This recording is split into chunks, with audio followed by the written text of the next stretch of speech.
Bro Lord, asa di karon Bro Lord? Asa di karon Bro Lord? Ngayong buntag, di ata karon sa Basilica, Minor Basilica ni Santo Niño sa Cebu. Ah, Kaya, ang panahon no, taliuan ay nagtaliksik. simba kay kan Bro Lord? Simbadel kay naatlan man nga sayutan nakaari. Oo. Asa po yung mga pamalandungan karong adlaw?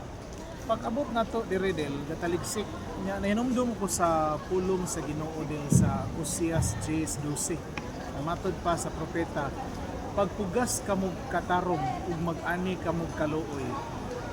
Karon ang panahon sa pagpangita sa Ginoo kay moanhi siya aron ipaulan niya kaninyo ang inyong kaluwasan.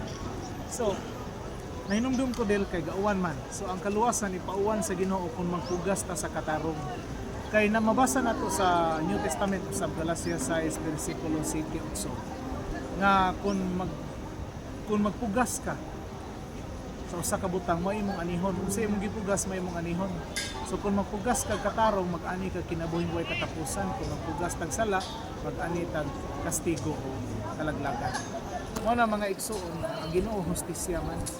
Kung unsa ang atong kahimtang karon bisan sa natural o sa supernatural o rather sa atong spiritual life kana resulta ra na epekto ra na sa unsay atong gibuhat sa miaging mga adlaw o sa miaging panahon.